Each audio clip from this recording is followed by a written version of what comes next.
back to my playlist. Like it, love it, or hate it. We're going to react to it. Let's check this out. So on this first video, it's a dogfight that they've videoed and captured, and we're going to check this out, man. We're going to see how 1973. Fiora Epstein is alone in the sky with 11 Egyptian MiG-21s. He's been chasing one for 5 minutes. As the turning MiG bleeds off energy, the chase has been driven lower and lower. Can you imagine the G-forces you're pulling doing this stuff? All the time, he maneuvered so hard that he lost speed and height. They ended down about 3,000 feet. And that crazy Egyptian pilot started doing the craziest thing of all this maneuver, and that's a split S at 3,000 feet. The Egyptian is desperate. He'll attempt a diving reversal called a split S. It's supposed to take 6,500 feet to do this maneuver in a MiG-21. Epstein can't believe his eyes as the MiG rolls inverted and pulls down. And I didn't go after him because I think it's too low, and I think he will crash. He waits for the fireball.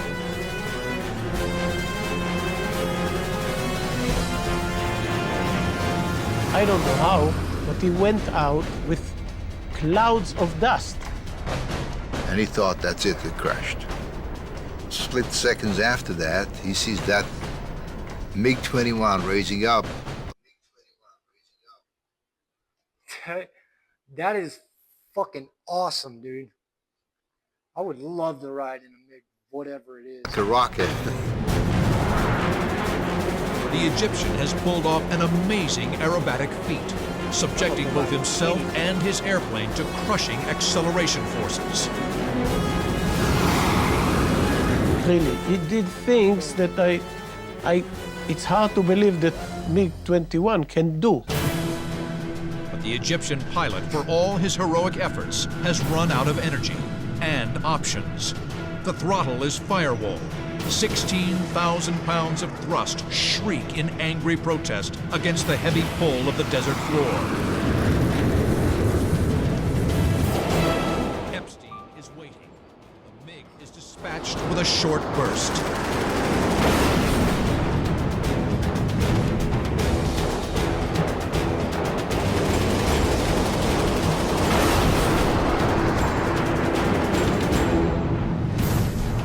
Quick look over his shoulder.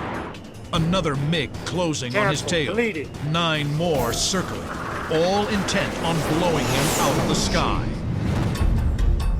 Epstein is enveloped by 5 pairs of MiG-21s. Each pair will take a crack at the lone Israeli.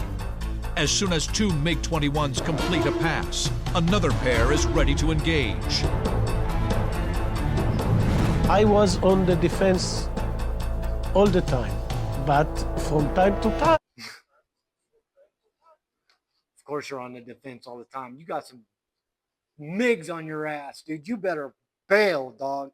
I'm not even trying to fly that plane any longer than I have to, especially if I got some dudes. Pairs and pairs and pairs. After I finish the first 2, the next 2 are on me. Yeah. I have the opportunity to do things. Epstein's epic 1 versus 10 fight begins with the first pair of MiGs on his 6 o'clock. The leader firing wildly. Epstein will brake hard left, forcing the MiGs to overshoot.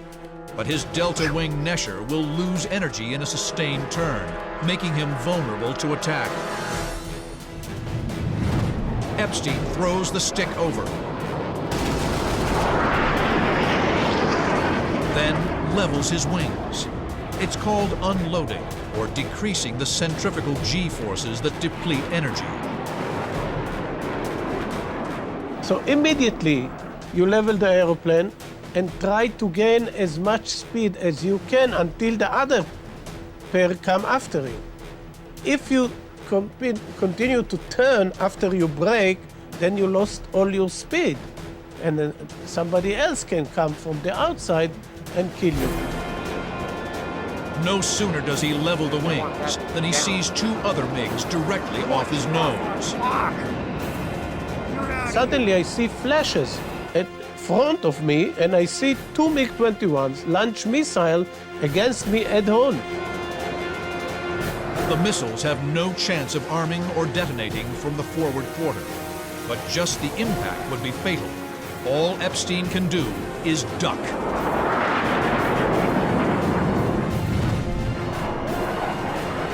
The missiles and MiGs pass right over his canopy. Suddenly, another pair of MiGs moves in from behind. The fact is, and which is lucky thing, is that on your 6 o'clock, there is a place for only one airplane. So they can be 20 or 100 or 1,000. Behind you can be only one airplane. Only those who are behind you can kill you. This time, Epstein has a precious few seconds to go on the offense. He'll bank sharply, pop the brakes, lift the nose, and barrel roll smoothly onto the trailing MiG 6 o'clock.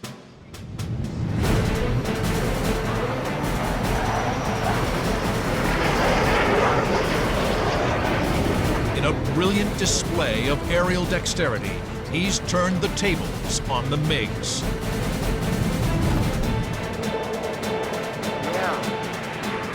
Epstein was a master of managing energies. And he always knew what his potential energy is at every spot, and he calculated, he knew where he's going. I mean, that he was good at that. A short burst of 30mm cannon fire. Then a huge fireball. Bye-bye. Deleted.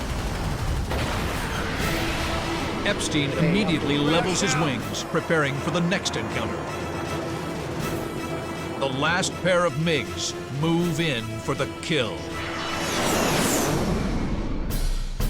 Epstein will sense when the MiGs are about to fire, then brake hard at the last moment, forcing an overshoot. Then he will reverse sharply, bringing his guns to bear. Epstein brakes. The MiGs flash by, then try bugging out by pulling into a steep climb. That little tube on the front of his jet is for refilling water. Exactly as planned, Epstein reverses sharply, levels, gains some speed, then climbs in pursuit. He lines up the rear of the pair in his gun sight.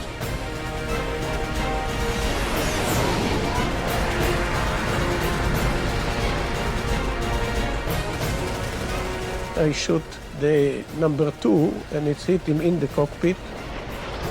There was no explosion and no smoke, nothing, and it just went all the way down to the ground.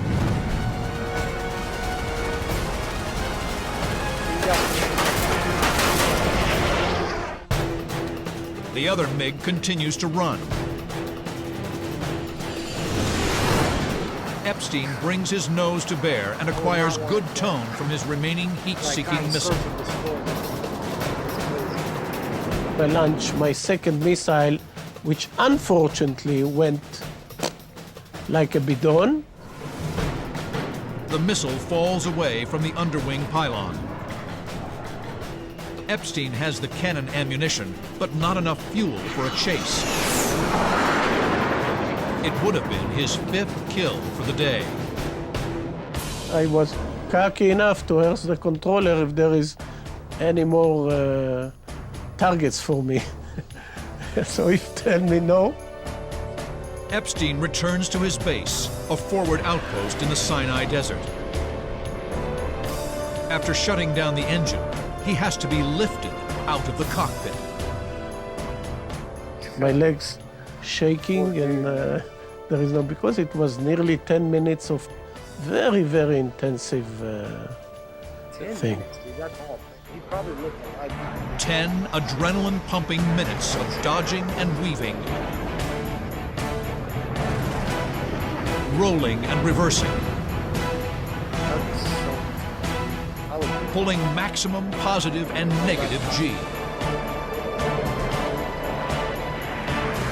I spoke to him many times. I said, what make you stay there? He says, it didn't even occur to me to leave. There's no such a question. I mean, I had the ammunition, I had fuel. Why should I go anywhere? There are targets out there. I got to complete my job. He believed it was unthinkable to leave the battle. And that's what made him a fierce warrior. Do you feel it? All right, so this one right here, this video is about Charlie Kirk's memorial and the bullet. So let's go ahead and check out what this dude's got to say. His name is Moon Henry. And yeah, I watched this dude religiously, so Every check single him out. one of us were born into this moment for a purpose, for this right here. Brought forth from the dust for this life, this time, this moment, this experience right here. You can think whatever you want about the whole Charlie Kirk situation, about what happened, about who's to blame, and all these things. But one thing in front of us right now is certain, is God is doing something bigger than we have ever seen in our life, and maybe even ever. God spoke to me this morning audibly. Despite what you think, God does still talk to his children. But we'll get to that in 1 second. Right now, there is downright a radical movement to salvation all around this earth. I have not even felt the outpouring of the Holy Spirit so strong in a long time. I am absolutely convinced of two things. One, even evil, all evil, even orchestration of the devil himself, all evil works out for the will of God. And two, I'm convinced that nothing can separate us from the love of God. Not even the depths of hell can separate us from the love of God who sent his son to die for us. Not only did he speak to me, he showed me in his word just a few hours ago a radical movement of the remnant coming back to Christ. I am also convinced that if you truly know God, you can feel it in your soul. All right, so I know you're waiting. Jesus said, my sheep will know my voice. There's only been a handful of times in my entire life that I have heard the audible voice of God. know. God does it when he wants to, but his Holy Spirit is always speaking. But this time I was overtaken and could not breathe. Since I woke up today, I felt the heaviest pull on my spirit probably ever. And as I was sitting there, I said, Lord, what is going on? Without even a second, he answered, I am moving. I am moving. God is rich in mercy. He is slow to anger, and his anger is very short-lived. If you can feel it right this minute, that means it is time to forfeit. It's time to submit, because you are missing the end. Finally, what God showed me in his word. Last night, I had to send my wife some money on PayPal. And for some reason, something in my mind wanted to send 11.11. I didn't understand it, but I knew there was something there. Now today, after that whole experience, I was sending pictures of my new Bible to my friend, and I opened it, and it was randomly on Isaiah 11:11. Out of all of these pages, what are the odds? But let me read it to you, Isaiah 11:11. And it shall come to pass in that day that the Lord shall set his hand again the second time to recover the remnant of his people, which shall be left from Assyria, and from Egypt, and from Pathros, and from Cush, and from Elam, and from Shinar, and from Hamath, and from the islands of the sea. Christianity, and I mean real Christianity, is going to be so densely populated that we cover the entire earth. Welcome to the Days of Acts Part 2. You better spread the word, because the end and the end never looked so good. Turning Point just came out and said that there was no exit wound. That means that Candace Owen was telling the truth when she said she got footage from the back camera from their lead tech guy. But that means they're claiming a .30-06 to the neck with no exit wound that it couldn't make it through, you know that's physically impossible, right? But we'll get to that. Because we know they're telling us the truth, there's obviously no funny Facts. business, case closed. Be right back. There's nothing gory about this footage from the back. The thing that really stood out to me, and I just kept asking him to replay it over and over and over again, is that there's no blood. There's no blood from the back. There is no blood. So I think a lot of people were wondering whether or not that bullet pierced and went out to the back. I think I vaguely even remember, and Skylar, you can maybe live look. This is what I'm thinking. It went in, didn't hit the jugular, but it hit, the impact was so hard, snapped his neck and killed him instantly. Unalived him instantly, my bad. Like, I thought the feds were saying they were looking for a bullet at some point. And of course, that's the camera she's talking about. Now, this whole situation is really weird because all she has done was trying to get to the bottom and just doing her own investigation. And from her doing that, she started getting smeared by thousands of accounts at the same time saying. But you would think that they would add a exit hole if they were trying to do some shady shit and they made it look like it was a fake, or they tried to fake it or something. You know what I mean? Like, they'd be smart enough to put a hole in the back if they put one in the front. The same exact things on Maybe Twitter. not. And 1,000,000% unrelated, the same exact accounts that are smearing her are the ones that are warning us of these terror things that are on the way. That'll happen within 6 months. Oh yeah, by the muzzle entry, it's impossible that the bullet would not go through the spine. So I guess like the lead surgeon said, it was just a miracle. But surely to end these crazy theories that are going on, they could have just taken a picture of the bullet or showed us actual footage, not filmed on a potato. I mean, of course, there's no literal way that what we saw was the exit wound, right? I mean, it's up on top of the building and there's only one shot heard, right? 2 bangs, 0.07 seconds off? Relevant. When you see thousands of accounts start a coordinated smear attack on one person, you should really just look into what they're saying just in case. I mean, you don't want to be ignorant, do you? They've been trying to play her off as crazy, but she's on the Turning Point website after they made Erica the CEO. She showed messages, and now it was proven that the lead tech guy at Turning Point did send her the video as she requested, that nobody else could get. And now we have Erica who's going to come out and talk about all these theories going on. You have heard the theories, haven't you? But it's about what I'm not saying in this video. Look into what I'm not saying. And they're disrespectful.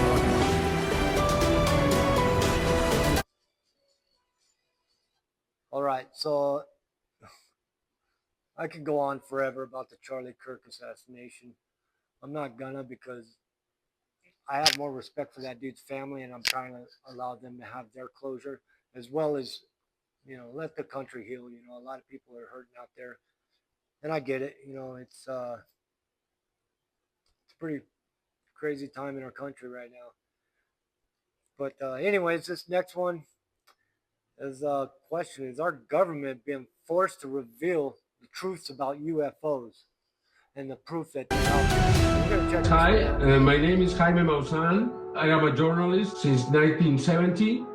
I work in the television in Mexico. I was invited to the Mexican Congress to present the possibility of regulate the UFO anomalous phenomenon. We were able to change the laws in Mexico.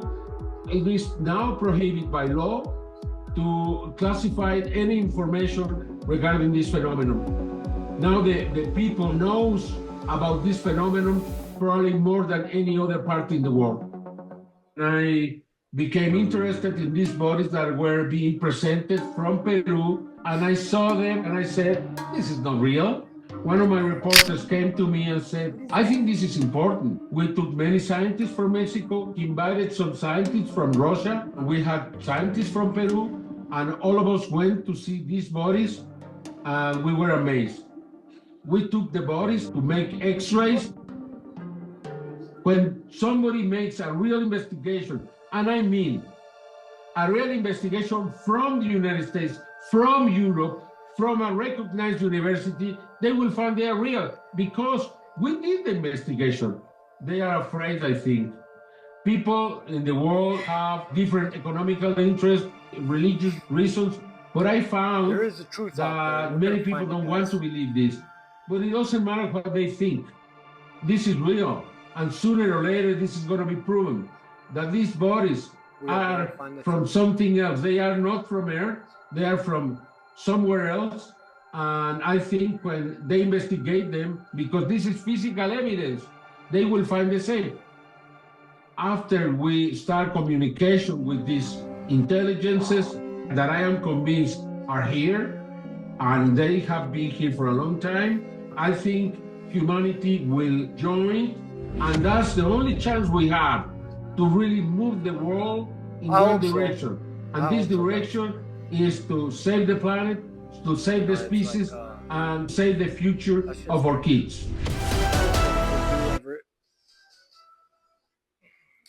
That's it for our shows, for our videos. But honestly, I hope we do get a chance to meet some aliens, some extraterrestrial intelligent, intelligent beings. That would be super tight. All right, guys, that's all for today. I appreciate you guys stopping in and checking out the show. Make sure you guys hit that like and subscribe if you guys like the content to my channel. Stay up and stay lifted, guys. Take care.